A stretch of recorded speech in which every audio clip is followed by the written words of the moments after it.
นั่งไปได้เลยนั่งไปหน้า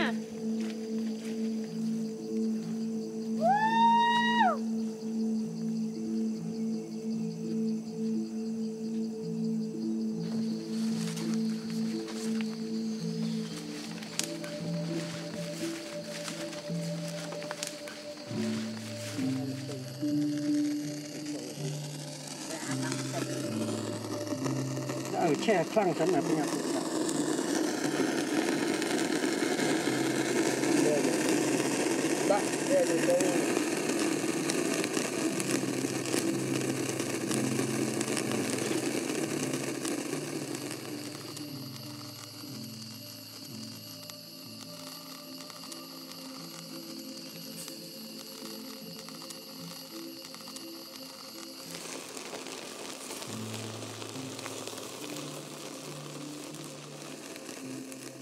ពេលហ្នឹងទៅពីដើមលោកតា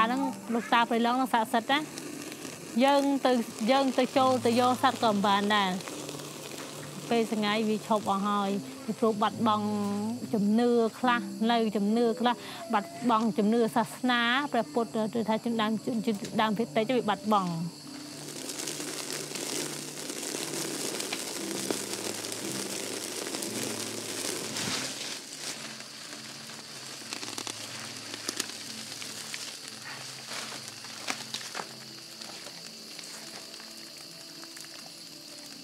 គាត់ដងជួដើម្បីយកទៅលក់ទិញកោបុកទឹកហូបហ្នឹងហើយបើបាត់ដងក្រុមហ៊ុនក្តោយមានចោលលុយកាត់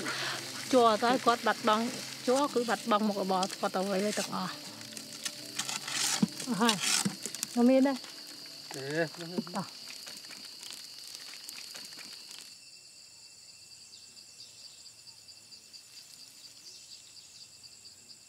ឈុតវិធីថាបញ្យល់ទៅសហគមន៍ថាកុំឲ្យខ្លាចសហគមន៍ពេលព្រោះយើងធ្វើផ្លូវទៅយើងធ្វើតាមច្បាប់យើងកុំឲ្យខ្លាចគាត់មកបញ្យល់យើងពីសិទ្ធគាត់ចូលប៉ុណ្ណឹង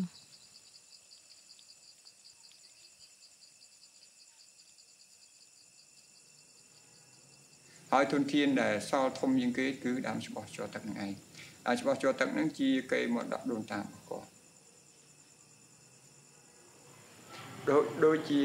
ស្បែកយើងចឹងខ្លួនយើងចឹងបើយើងអត់មានស្បែកសួរថាយើងរស់នៅបានអត់យើងនឹងស្លាប់ដល់ចឹងគាត់ដូចគ្នាគាត់យល់ថាខ្ញុំយល់ថាបើខ្ញុំមិនជួយគាត់អត់មានអ្នកណាជួយគាត់ទេ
ចុងក្រោយនេះគឺគាត់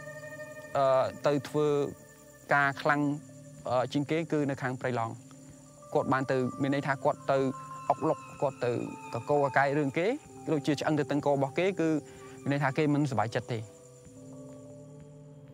He had this silent strength that really impressed the other side too. He wasn't easily intimidated.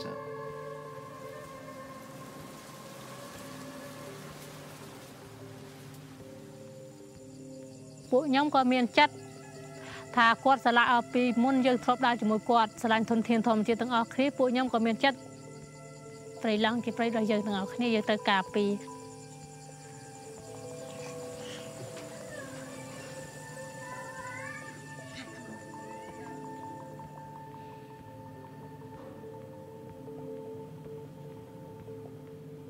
គាត់មិនរុញរាក្នុងការស្លាប់ទេតែគាត់ថាអ្វីគាត់ធ្វើហ្នឹងគាត់ដឹងថាគាត់ហ្នឹងមានលទ្ធផលគាត់ធ្លាប់និយាយប្រាប់ខ្ញុំបើគាត់មិនស្លាប់ឬបើគាត់មិនជាប់គុកដល់ប្រការណាមួយគាត់នឹងស្លាប់ហ្នឹងតែគាត់ថាលទ្ធផលចេញមកដូចគាត់និយាយចឹង Chukwu is leading the campaign to save Prey Lang. He says corruption through all levels of government is at the root of the problem. ចូលចិត្តដើរទៅព្រៃជាមួយគាត់ចុះព្រៃជាមួយគាត់តែគាត់ណាគាត់អត់ជាពុកគាត់គិតវែងឆ្ងាយគាត់អត់សូវខ្ញុំចូលចិត្តទៅតែគាត់ខ្ញុំជំនះទៅពីព្រោះគាត់ខ្លាចមានគ្រោះថ្នាក់អីដល់ខ្ញុំអញ្ចឹង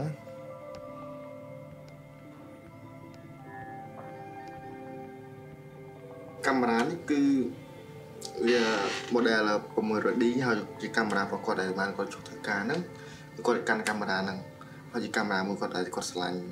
គាត់តែឲ្យខ្ញុំចង់ទៅរៀននៅខាង photography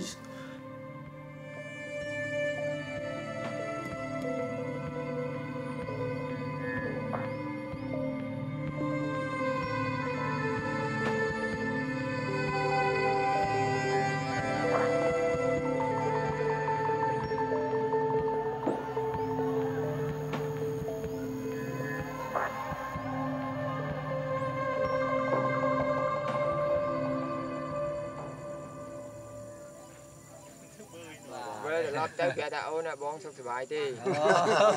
បងចេញធ្វើការដើម្បីផលប្រយោជន៍កូនយើងបើបងនៅអោបអូនឯងរហូតក៏អត់កើតដែរ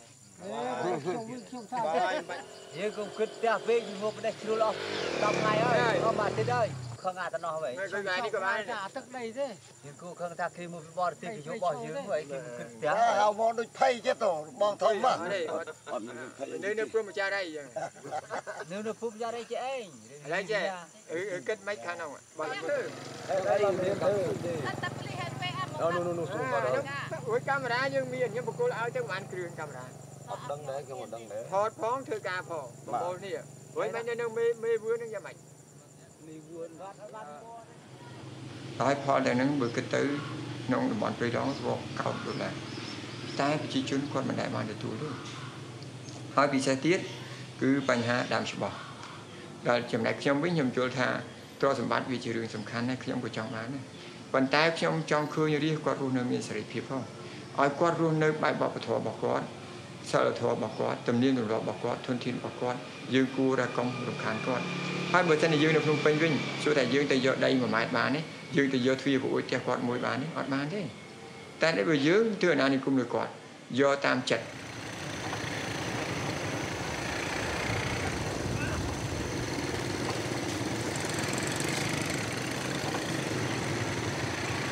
ពេលយើងចុះល្បាតក្នុងមួយខែ2ខែយើងចុះម្ដងព្រៃនោះវានៅសល់បើយើងអត់នាំឲ្យចុះល្បាតព្រៃនោះវាអស់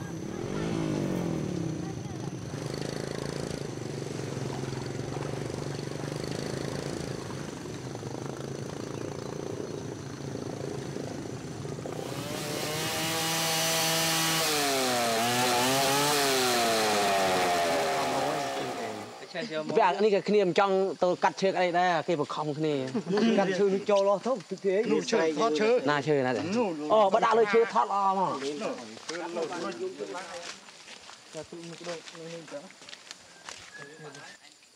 ក៏លើជួយកាត់ផងជួយកាត់ចំនួន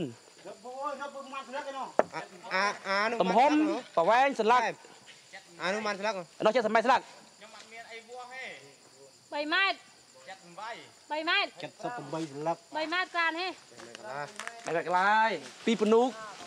បាទដែលជន់មើលបានអារត់គេចផុតបើសល់ទុកនៅម៉ាស៊ីនមួយគ្រឿងនឹងឈើមួយចំនួនមិនទាន់ដាក់ចាញ់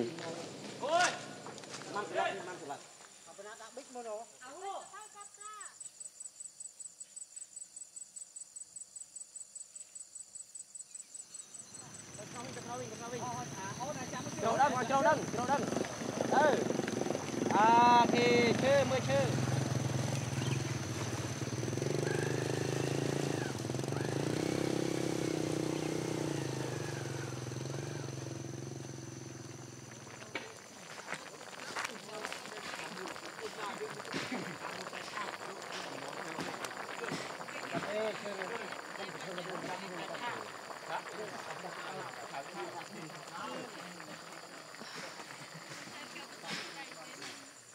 mơ chặt tôm bắp chặt từng chặt đây lục ta đây lục ta ô ấy nữa lục ta ô ấy thế bọn mưa prey ai chơi bọn prey long lục ta tha đây tôi chơi prang thay xa đó lục ta thay xa ban đây đi thay xa ban là con trâu thay xa con trâu thay xa đó lưu sơn lục ta rốt bạn lục ta rốt bạn cắt tiền lục ta rốt mà giờ trâu múa ban lục ta hiền mùa con trâu múa lục ta đó con trai mình đi ra hành ban đâu prey chơi đi ra bị chết này lục ta bò được bạn lục ta mình chui vô là mình cắtอะไรก็cắt anh có ដូចខាការពីខ្ញុំមាននៅពីទូចចាពេលពីដើមតាអស់យាយតាលេងប្រូកខ្ញុំនៅអាយុពី10ឆ្នាំអីណាខ្ញុំឮតាប្រូកពីប្រវត្តិព្រៃឡង់ណាពីមុនសម្បូរសត្វគ្រប់ប្រភេទសត្វអីក៏សម្បូរដែរឡងបានប្រហែលឆ្នាំវាចេះតែថយចុះពីព្រោះដូចថាព្រៃវាកាន់តែអស់សត្វក៏អស់ដែរ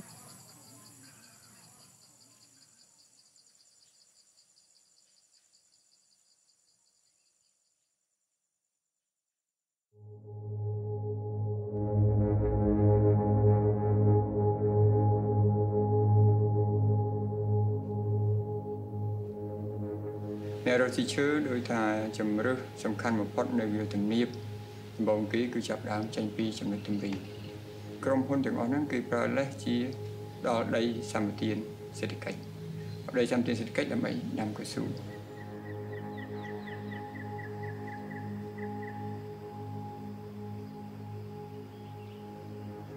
នេះគ្រាន់តែជាលេសមួយសម្រាប់ធ្វើឲ្យប្រជាជន នៅឲ្យធ្វើជាលេសមួយគាត់បង្ហាញប្រជាជនថាធ្វើនេះគឺធ្វើទៅលើដីសម្បទានសេដ្ឋកិច្ចទេមិនមែនជាព្រៃឈើទេបន្ទាប់ពីគឺគាត់កាត់ព្រៃឈើយកទៅលក់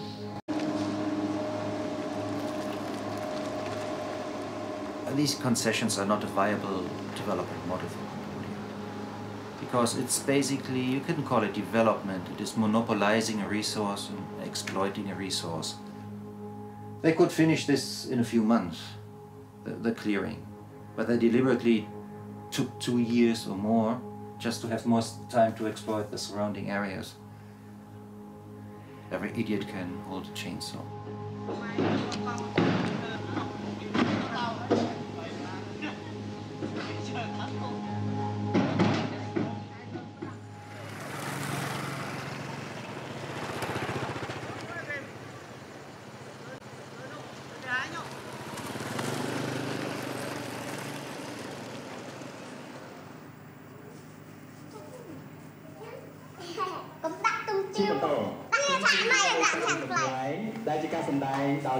CTN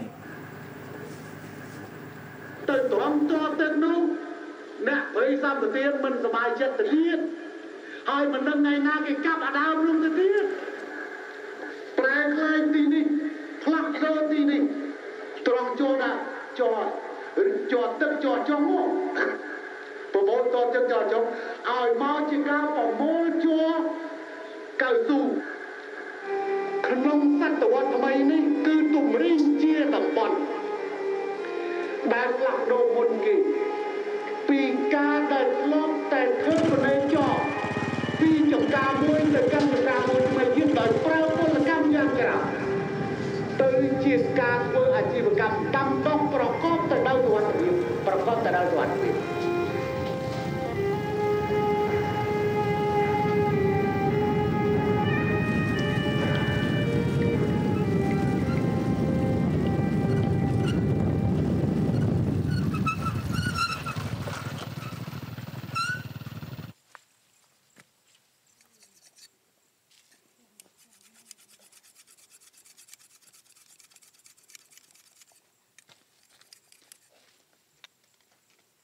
អ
จอดตรงไปเจริญเนาะ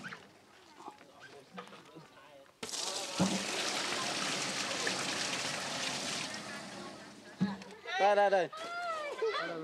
ตัวบ้านกันพอบอกไปเพื่อจองบ้านไม่รู้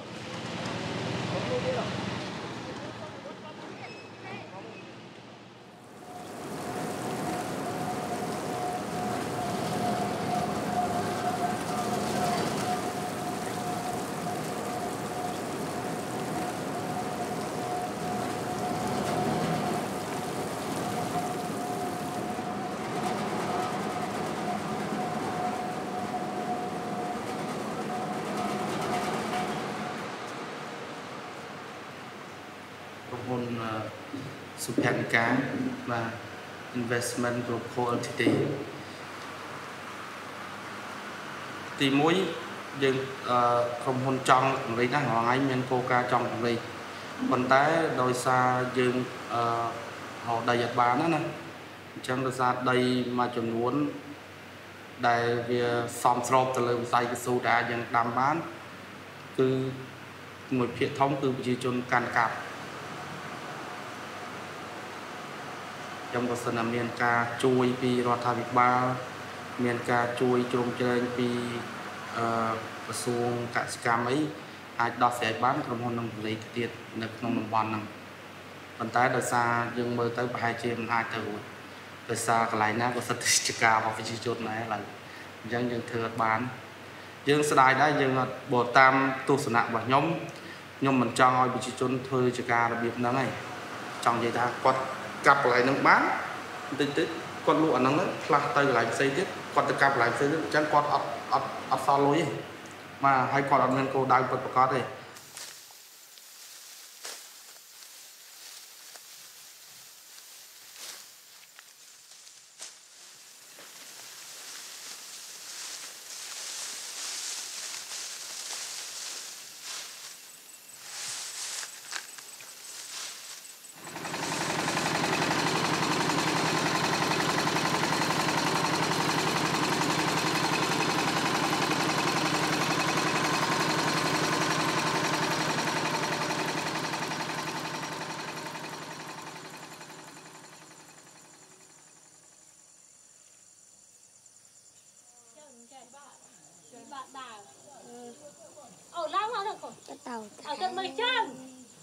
cất mây chân tao mày này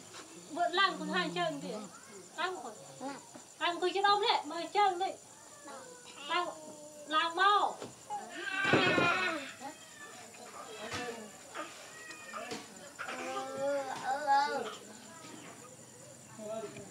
băng bay lăng tới bị bật băng cho vật mình nô rập rồi rập mền nè bố chị bố rập rục năng cây do nó pháไปchơi từng ở xí chung cái miếng khác thì chơi tới thờiอย่างmấy miếng khác thì bút thom tới thờiอย่างnào dân xí chung cái lực lên tới dân chê và dân chơi nhưng miếng ấy từ mờ mình mới đôi không play để dân nó sao để và không play dân sao dân chơi ngày đấy dân giúp ra sai lắng dân nào play từ bàn lười tiền nhom từ อนาคต ឬមួយទៅទៅអនាគតទៀតណាប្រៃឡង់បើប្រៃគង់វងគឺខ្ញុំថាកូនខ្ញុំអាចយកផលបានបើប្រៃកូនប្រៃឡង់វាអស់ហើយប្រកាសតែកូនខ្ញុំស៊ីឈ្នួលគេហើយខ្ញុំបារម្ភថាខ្លាចកូនខ្ញុំទៅអនាគតនឹងវាដល់វាស៊ីឈ្នួលជាការកស៊ូគេខ្ញុំអត់ចង់ឲ្យមានអញ្ចឹងទេបានចេះផងកឡោតអូខ្លាចងាធ្វើគេអត់ពេញចិត្តថាគេយើងអត់ទៅយើងការពីធនធានធម្មជាតិគេអត់ចូលចិត្តចឹងគេអត់ចិត្តចូលចិត្តការពីធនធានធម្មជាតិទេខ្ញុំការថាទៅការបានមួយឆ្នាំចឹងការបានឆ្នាំទៅពេលខ្ញុំការតើមានកូនពេលខ្ញុំចាប់ទម្ងន់3ខែខ្ញុំទាស់តែងគ្នាឆ្លុះគ្នាចាប់ឆ្លុះគ្នាជារឿយខ្ញុំមានអារម្មណ៍ថាពីមុនខឹងហើយព្រោះគេយើងស្រឡាញ់ធម្មជាតិគេអត់ស្រឡាញ់សោះមានអារម្មណ៍ខឹងពេលខ្ញុំគិតថាធ្វើមិនកម្មវិធីយើងបានធ្វើបនជាតិមុនបានជួបគ្នាប៉ុណ្ណឹងពេលខ្ញុំចុះចាប់ការពីធនធានធម្មជាតិមានគេស្រឡាញ់ខ្ញុំមានគេស្អប់ខ្ញុំពាក្យកណ្ដាលធ្វើមួយជាងពាក្យកណ្ដាលតាមប៉ុស្តិ៍វិទ្យុអីយើងអាចយើងផ្សាយបានទាំងអស់ពេលហ្នឹងគេស្អប់យើងពីព្រោះគេធ្វើឈើដែរបានគេស្អប់យើង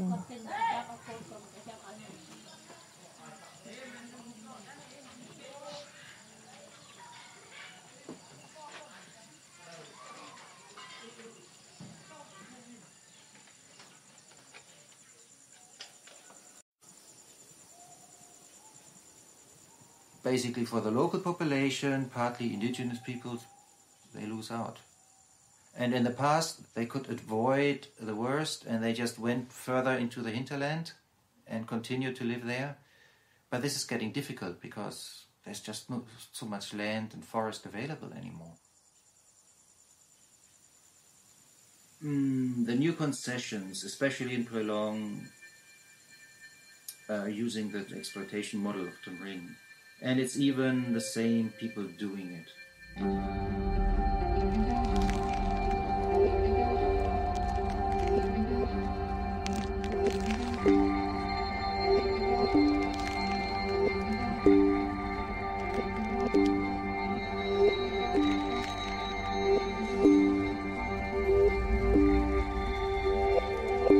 This is probably the biggest threat to the country. This is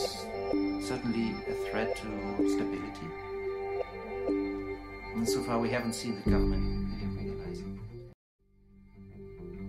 ជាពិសេសយើងសង្កេតឃើញក្រុមហ៊ុនមួយបានចប់ក្នុងរយៈពេលប្រហែលឆ្នាំទៅក្រោយមកក្រុមហ៊ុនមួយចូលមកទៀតក្រុមហ៊ុន CRCK មកដល់ពេលនេះអត់ទាន់មានឯកសារណាមួយដែលប្រកាសជូនជាសាធារណៈហើយឲ្យប្រជាជនណាម្នាក់នៅក្នុងស្រុកសណ្ដានឬក៏ខេត្តកំពង់ធំដែលប្រជាជនដែលគាត់រងគ្រោះដោយសារដើមឈ្មោះអត់ទាន់មានឯកសារណាទាំងអស់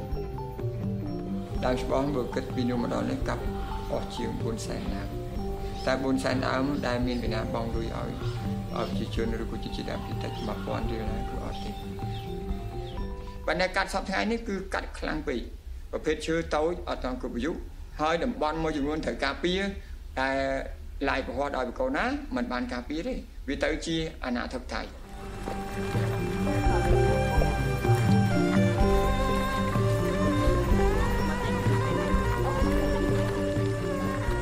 តែប្រហែលថ្ងៃមុនពីពួកខ្ញុំចេញពីថ្ងៃទី7 ខែ 11ពួកខ្ញុំបានចុះល្បាតក្នុងព្រៃចំនួនមនុស្ស500 នាក់ 4 ខេត្តចូលទៅក្រុមហ៊ុនកោបណងសហគមន៍ទាំង4ខេត្តចង់មើលគេការឈូសឆាយឬមួយអាជ្ញាប័ណ្ណគេអាជ្ញាប័ណ្ណនឹងស្របច្បាប់ឬខុសច្បាប់ពួកខាងបរោះគឺមិនហ៊ានតែយើងនិយាយខុសបន្តិចខាងវាគេសកត់បើស្ត្រីគឺមានអត់មានការគេសកត់ទេវាអត់ហ៊ានសិទ្ធិស្ត្រីស្មើគ្នាគឺអត់មានការគេសកត់ទេ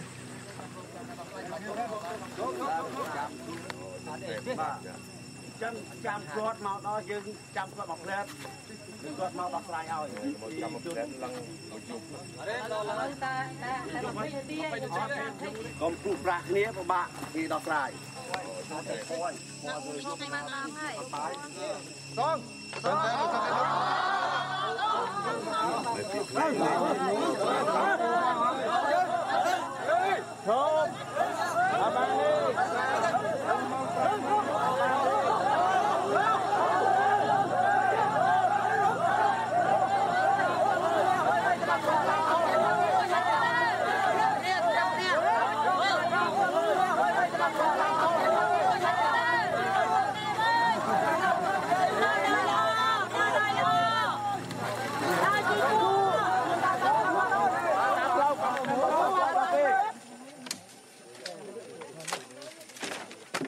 ដល់អញ្ចឹងគាត់សម្រេចថាដុតចោលតាមរងទៅវាជាលក្ខណៈមួយចប់ដើម្បីឲ្យអ្នកកាត់នឹងមានការរៀបចំចំណុចសំខាន់របស់គាត់គឺនៅក្នុងអារម្មណ៍របស់គាត់នឹងគាត់ស្ដាយឈឺគាត់ស្រឡាញ់ប៉ុន្តែគាត់អត់មានជំរឿគាត់មានតែដុតឯដើម្បីបញ្ចប់បញ្ហាដាក់ឲ្យឆេញមើលបណ្ដោយ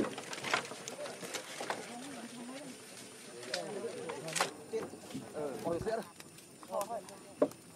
រុយកាត់ឡើងលើនេះស៊ូ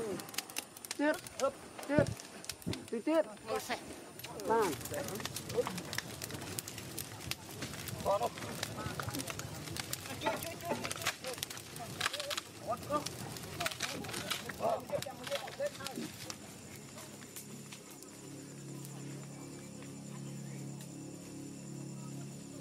តែដំបូងខ្ញុំអត់នឹកស្មានថាមានការចាប់ខ្លួនខ្ញុំទេប៉ុន្តែពេលព្រឹត្តិការណ៍នឹងកើតឡើងគឺមានកម្លាំងមកដល់ចូលផ្ទាល់ទៅខាងក្រោយខ្ញុំទៅគាត់នេះលឿនអើយ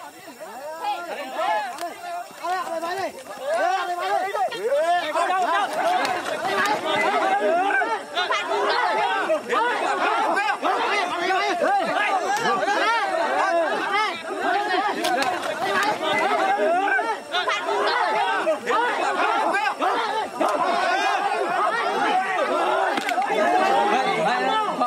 ចូលណាទីប្រាក់ខែណារងហើយទីប្រាក់ខែណារងហើយអស់លោកមួយមានកំភ្លើងមួយមានដៃអ្នកណាខ្លាំងជាងអ្នកណាឥឡូវណាខុសណាត្រូវយើងដៃសោះឯងយកកំភ្លើងមកយើងកាត់មកគាត់ការពារខ្លួននេះមាច់ទៀតការពារខ្លួនខ្ញុំហ្នឹងមាច់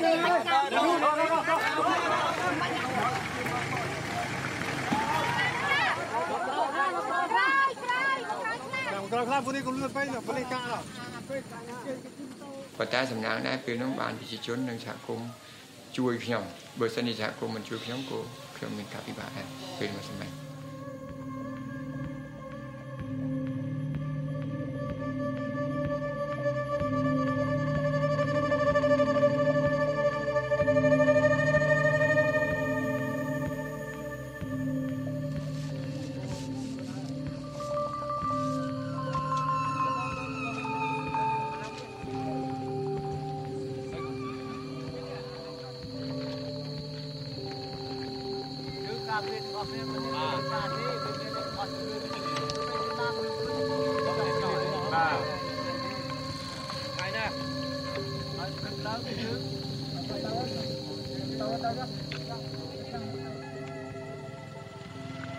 สมาชิกเคยทาง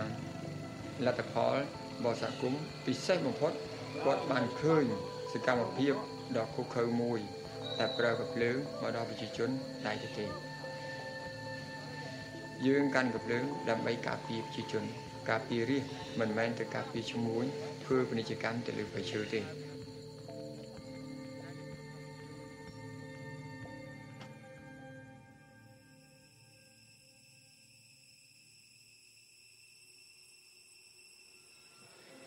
ព្រឹកមិញខ្ញុំក៏បានចេញដំណើរចេញទៅកន្លែងនោះទីលាននោះមួយដើម្បីជូនដំណើរក្រុមការងារស្ម័គ្រចិត្តដែលគាត់ខំធ្វើជាពិសេសអ្នកការពារព្រៃឡង់ហ្នឹង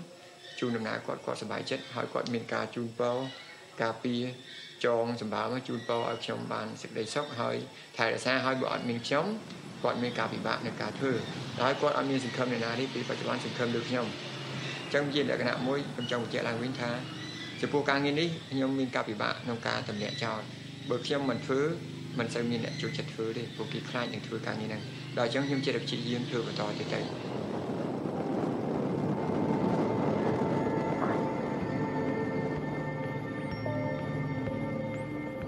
ហើយបន្ទាប់មកគឺក៏យើងឃើញពេលដែលគាត់បញ្ចប់យុទ្ធនាការរបស់គាត់ហើយគាត់ត្រឡប់មកផ្ទះវិញនោះគឺឃើញខាង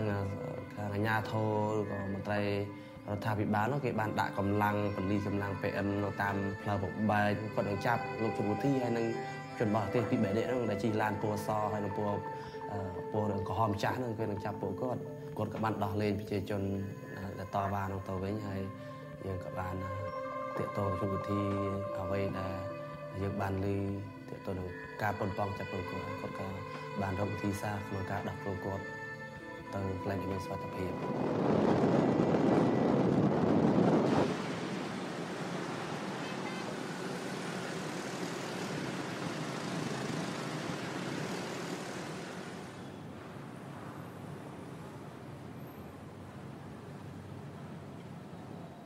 ខ្ញុំលក់ផ្លែឈើលក់អីចឹងលក់តកកឈូសអីចឹងគាត់ឃើញខ្ញុំអញ្ចឹងទៅគាត់បានទិញទឹកញ៉ាំអញ្ចឹងណាដល់ឃើញខ្ញុំឲ្យចាស់ទុំមកចូលតដឹងខ្ញុំទុកដល់ឆ្នាំ1993ដូចថាមានដីមានធ្លីលក់ពីកែអកអញ្ចឹងយកមកធ្វើផ្ទះធ្វើអីបើតាមលុយគាត់អត់សូវមានទេដល់គាត់ស្ដីបន្ទោសខ្ញុំថាទៅទិញឈើថ្មីធ្វើអីគាត់អត់ចូលចិត្តឈើថ្មីហើយកັບបំផ្លាញព្រៃឈើចឹងគាត់អត់ចូលចិត្តគាត់ទៅចែកឆ្លោះមួយខ្ញុំហើយខ្ញុំប៉ុន្តែខ្ញុំអត់មកទេព្រោះជាកំហុសរបស់ខ្ញុំប៉ុន្តែខ្ញុំចង់បានឈើទាំងធំសម្រាប់យកមកធ្វើផ្ទះខ្ញុំលួចទិញដល់ពេលនេះទៅខ្ញុំចេះតែយល់ចិត្តគាត់ខ្ញុំជាប្រពន្ធរស់នៅយូរទៅដឹងចិត្តគាត់ទៅយើងយល់ចិត្តគាត់ចឹងទៅយើងរស់នៅមួយគ្នាបានចឹងពេលដែលនេះហ្នឹងខ្ញុំជាភរិយាគាត់ខ្ញុំភ័យហើយសារដែលឮទូសរាយហើយនឹងគេគម្រាមគាត់អញ្ចឹងមានការភ័យដល់គាត់មកតែខ្ញុំសួរដំណើរតំណងគាត់ថាមិនទៅបងប្អូនអញ្ចឹងបងឯងភ័យគាត់ថាគាត់គ្មានការផិតភ័យគាត់ធ្វើអ្វីដែលត្រឹមត្រូវ អ្វីដែលសុចរិតគាត់មិនខ្លាចទេ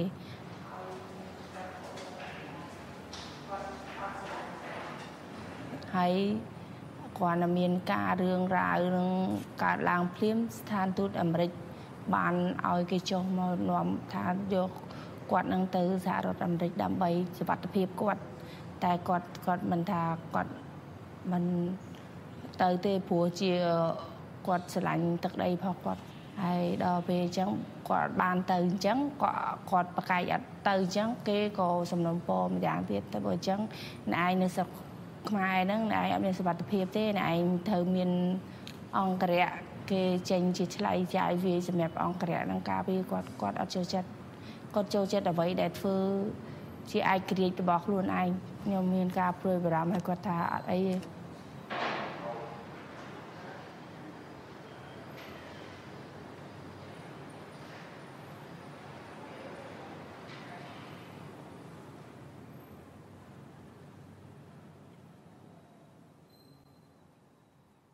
He had to be a one-man army. He had to do the work on the ground, the organizing, the patrolling, and he also had to do the policy work and inform the world and try to find new alliances. You know, he was never really into this kind of publicity. He just wanted to get the job done. This was what made him effective on the ground. And he was not afraid to talk. And in Cambodia now, the major NGOs and many of the donor representatives and UN agencies, they are simply too afraid to even talk about these problems.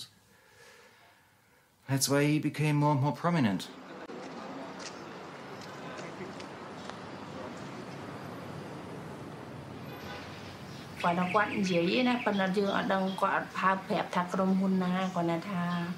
Miền nẹp sen trong ao lưu quạt bầm bật một cầm ao quạt phơi sắc cam ở phía vô qua đầm miền em sen từ riêng cả nơi phẹp bộ tê trắng ấy nè phần quạt thao thà cầm hôn na rồi cô nè na mui đi phần quạt là thà cái bạn ao lưu quạt chỉ lưu pi lưu ấy và quạt từ tu đi hay đầu pe trăng gì thà quạt chập rầm nông bò là miệt chân tới quạt ban cho bò là miệt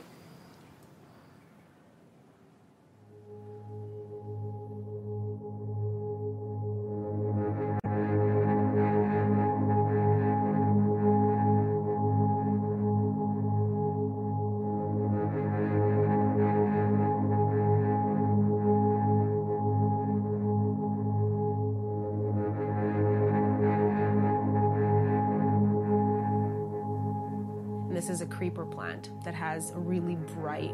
yellow on the inside. If you cut it, you look at either end and it's very kind of a really fluorescent yellow, and it's quite beautiful. Vuti and I started talking in the end of March, and as we continued to talk, a lot of our conversations focused on his work in illegal logging and the areas in which he was working and trying to prevent illegal loggers. And one of those areas that he actually kept really talking about was the Cardamom Mountains. He was one of the few people, and probably the only person that I could go to for, concise, factual, unbiased, really truthful information. And he said, I really respect what journalists do, but, you're on your phone a lot and you're inside a lot. And he said, come see what's actually happening on the field. Vuti was convinced that yellow vine was actually being produced en masse for drug production. And this was something that Vuti was very passionate in exposing.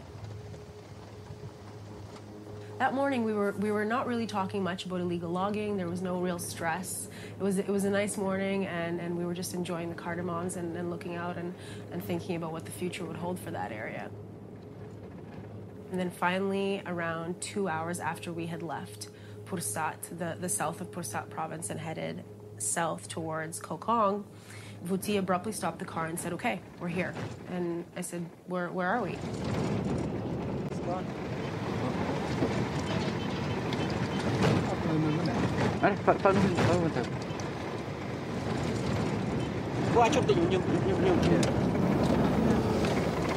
That's a lot.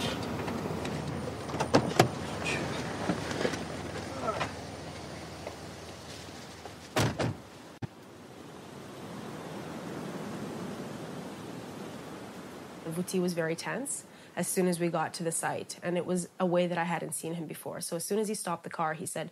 "This is an illegal yellow vine factory. We have to make this quick. Let's go. We're here. Grab your notepads. Let's go." And even when we were walking through the clearing, he looked at us and he said, "You're too slow. Aren't you journalists? Let's go. You're on the job." We walked across the road. Vuti spoke to a guy there, and there was military hammocks also around and some scattered industrial tools. And we walked through there, and we saw a big stack of yellow vine. And there was enough time to radio in bigger guys and ask what to do and take this opportunity to make trouble. They must have known who he was.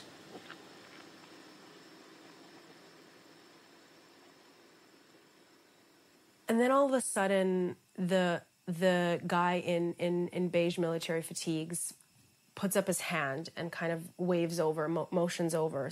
something. And all of us turn, and simultaneously we all see the same thing. And it's two motorbikes coming toward us, blurring from the haze of the sun. And all three of them have AK-47s.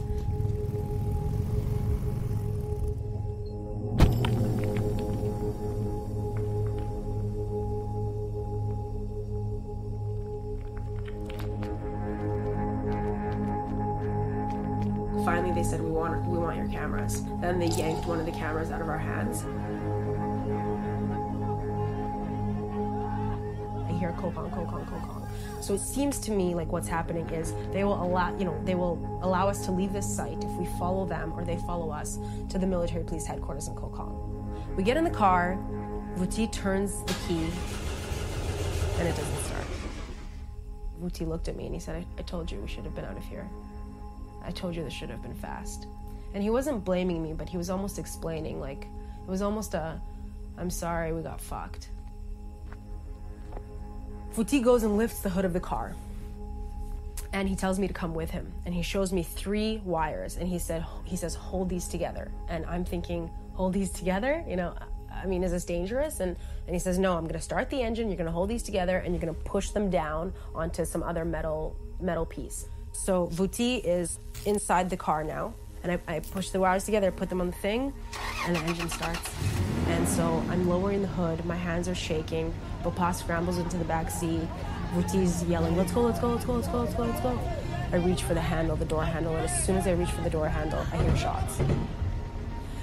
And I duck immediately, because I think that there'll be more shooting. And I duck and I crouch there for about 2 seconds, and then I get back up, and I don't think about running, I just run.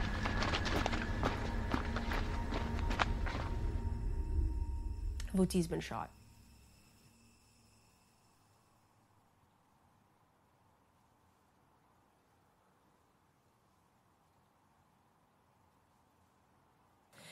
And as we turned our bodies and headed towards the scene, which was about 100 feet away from us, I saw a military police officer, one of the military police officers, laying motionless on the ground next to the left-hand front tire of the car.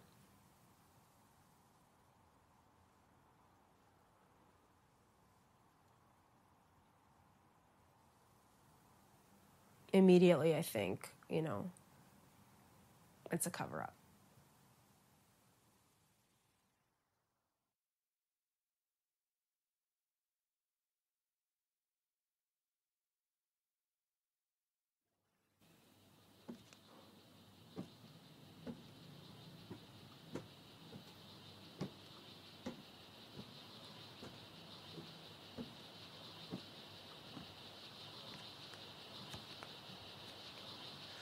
How in some day cái tay mà phải thà có slap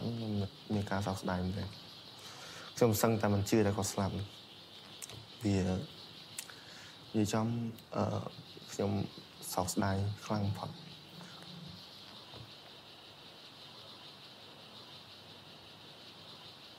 muốn能 กด slap ហើយជា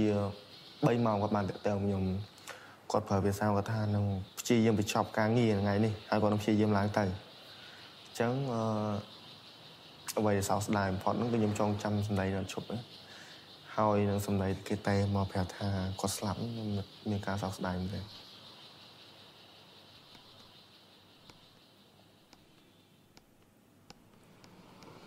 ពីគាត់នៅ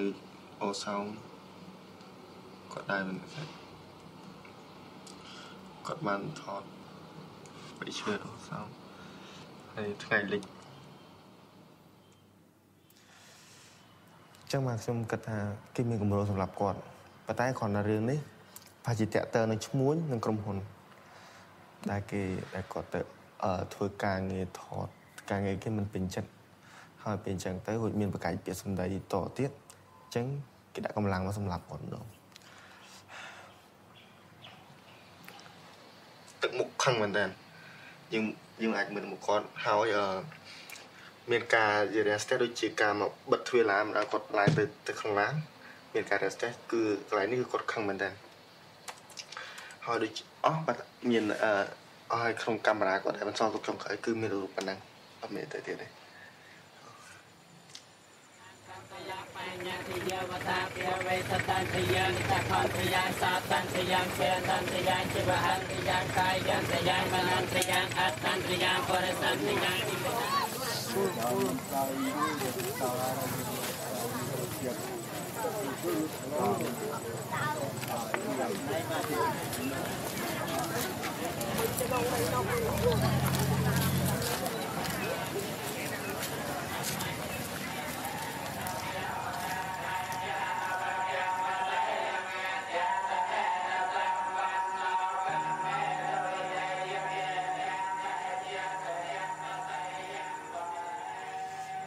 ដំបូងនឹងគិតថា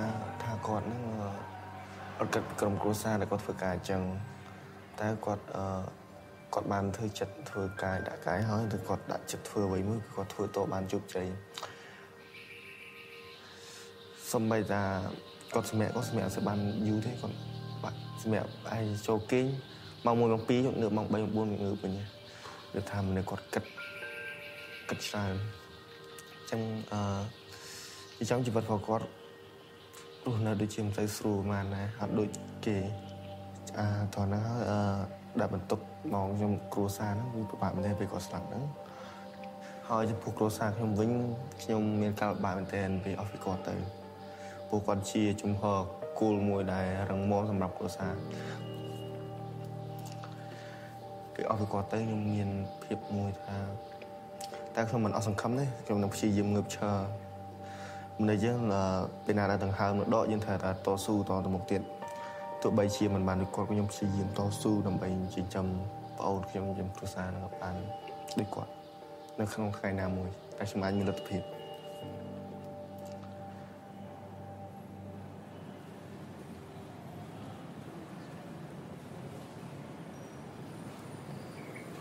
ហើយខ្ញុំជឿថាគាត់មកដល់តែអញ្ចឹងទៅខ្ញុំជឿថាបងអើយប្រយ័ត្នខ្លួនព្រោះបងឯងធ្វើការគ្រោះថ្នាក់ធ្វើមកបងឯងកុំឲ្យចូលគៀកមួយពួកប៉ូលីស PM នឹងពេលព្រោះពួក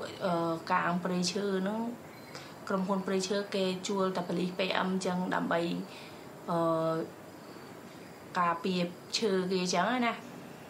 អិនរតនាក៏មិនដឹងបាញ់ក៏រានបរដ្ឋនឹងប៉ិនមិនដឹងជាមួយណាអ្នកបាញ់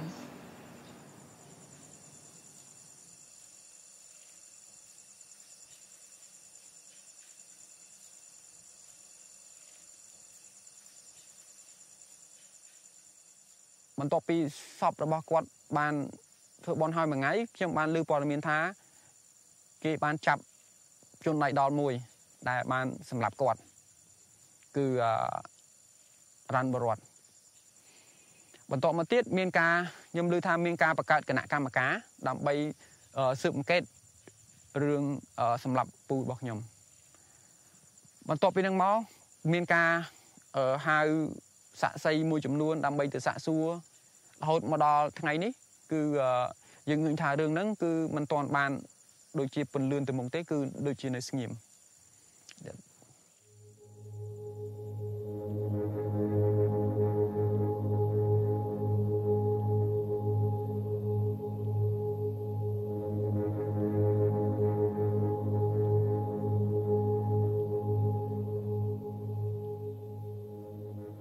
អិនរតនាគាត់យកកំភ្លើងមាននឹងដៃហ្នឹងគាត់បានបាញ់បាត់ចេញពីកន្លែងកាត់ហេតុហ្នឹងក្នុងហេតុការណ៍ហ្នឹងនៅពេលនោះកូនក្តីខ្ញុំឈ្មោះរមរដ្ឋកូនក្តីខ្ញុំបានឈ្មោះរមរដ្ឋហ្នឹងគាត់ឃើញហេតុការណ៍ហ្នឹងគាត់ថាដូចជាបើសិនជាដល់ផ្ទុះអាវុធទៀតគឺអាចនឹងបង្កគ្រោះថ្នាក់ដល់អ្នកកសែតកំភ្លើងហ្នឹងចុងកំភ្លើងហ្នឹងវាអាចត្រឡប់ទៅចំលោកអិនរតនាហ្នឹងចំទ្រូងលោកអិនរតនាអាចបណ្ដាលឲ្យស្លាប់បើសិនជាកូនក្តីខ្ញុំបានហ្នឹងមិនមានចេតនាហាមឃាត់ទេប្រហែលជាអាចឲ្យអ្នកកសែតពីរនាក់ហ្នឹងអាចទទួលមរណភាពដែរ There's a lot of things that don't match up, though. There were at least 4 shots fired, 1 at Vuti, 2 at the military police officer, and 1 bullet that was found lodged in the hood of the car, and there were less casings than that found. The order of certain things was not the way it was supposed to be. Again, the scene was tampered with. The military police officer's body was moved. So there's a lot of uncertainty. The official investigation, there was 4 possible scenarios.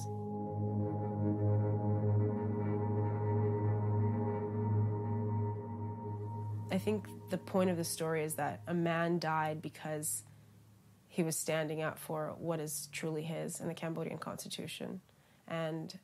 in the UN Declaration of Human Rights, and he died for doing the right thing.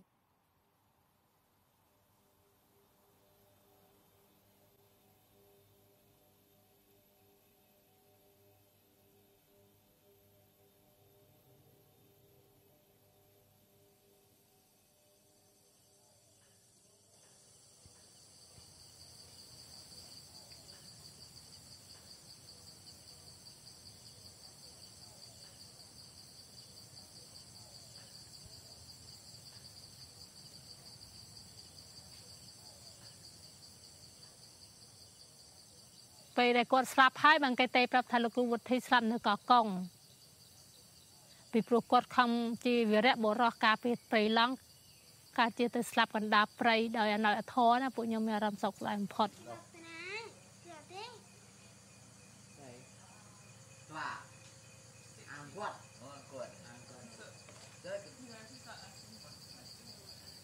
ហើយពេលគាត់ស្លាប់ទៅក៏មានការគម្រាមកំហែងដែរអ្នកខ្លះមានថាយ៉ាត់មួយយ៉ាត់គ្រូវិធីមានការគម្រាមពីណាដោយថា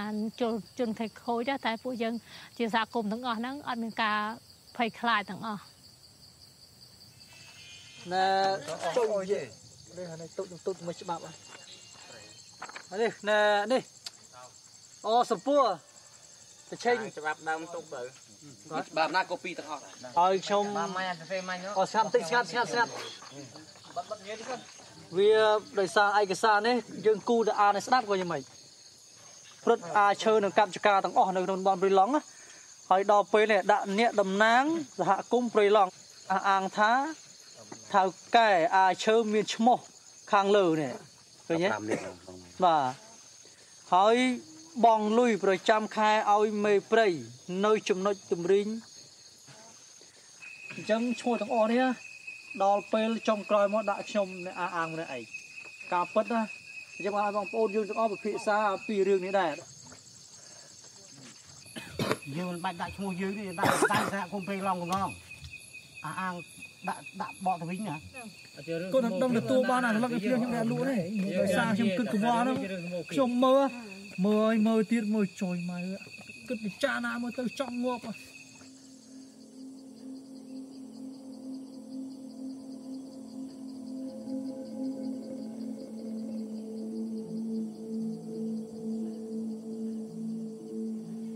ទូនៅនឹងទេកសាប់ដូចគ្នាបើបាត់បង់ព្រៃ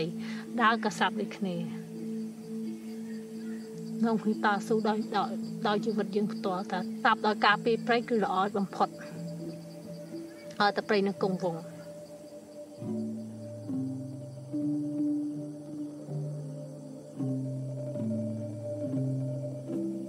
ជាឈុតវុធីខ្ញុំជាឈុតវុធីខ្ញុំគឺជាឈុតវុធីខ្ញុំជាឈុតវុធីឈុតវុធីជាវរៈជនសម្រាប់ការពារព្រៃឡង់